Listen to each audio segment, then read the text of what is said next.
ខ្ញុំថាមិនអីគឺមិនអីហើយតាកុំបារម្ភអីណាមិនឲ្យបារម្ភយ៉ាងម៉េចនេះពួកយើងមកជាមួយគ្នាណាឥឡូវអញ្ចេះដើម្បីស្មារតីគ្នាមកពួកយើងឆ្លងទឹកត្រូវឆ្លងទៅ3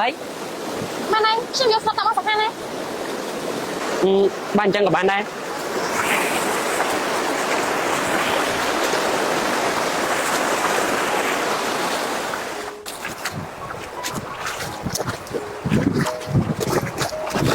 ប្រចាំផងណាមកមួយមួយណ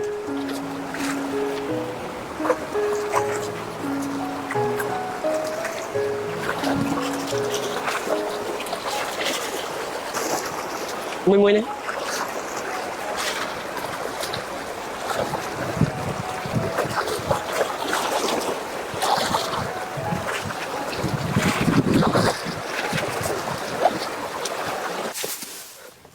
ទីបំផុតយើងមកដល់ទីនេះហើយ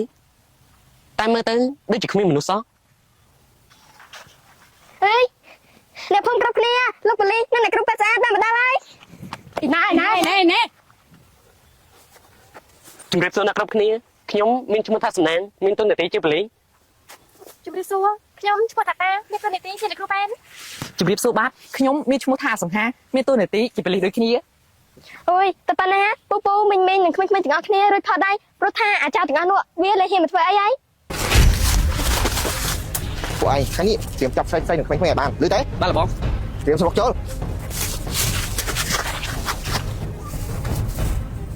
នេះមកសំណាងនិងនីតានៅទីនេះទេអីអុយតើដឹងណាស់នៅភូមិកិច្ចដែរសេកព្រៀបចាប់ដល់ហើយអលឺអើយកិច្ចឃើញតែថាប្រពន្ធនេះមកដែរបាទលោកបងប្រហែលជាស្រីមនុស្សទេដឹងបើអញ្ចឹងអាចជួយចាប់វាមកបាទលោកបងហើយនេះនាងឯងនោះមែនទេជិបប៉ុណ្ណាសំណាងនោះម៉ែណៃអុយខ្លាំងណែយ៉ាងណាទៅជាមួយយើងដល់មើលទៅលោកបងពិតជាបកកែស្មាតខឹងណាថាសំណាងមកគឺពិតជាមកពិតមែនប៉ុន្តែមិនអីនោះទេព្រោះថាចាប់ប្រពន្ធវាបានហើយឈប់អើយតែហ៊ានតតដៃប្រពន្ធរបស់ឯងនេះឃ្លីខួជាមិនខានអើយនីកាអើយពិតជាតាមរំខានមែននេះកទឿអុយនីកាគេមកទៅនេះបងពេទ្យស្អាតនេះបងគិតចឹងទៅមែនទេបាច់ទេទៅខ្ញុំទៅវិញអត់ទេបងទៅជាមួយដែរ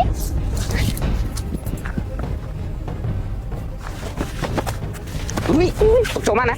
បើឯងហ៊ានចូលមកនេះក្មេងនេះប្រកាសជាងាប់ជាមិនខានអើយតាអាសំណាងប្រពន្ធរបស់ឯងនៅក្នុងដៃអញបើឯងចង់ប្រពន្ធឯងក៏មកតាមអញមកព្រោះឯងចាំនោះមិនទៅបដងណែនីកាកុំគិតចង់តាមមកឲ្យសោះណានីកាក្មេងតូច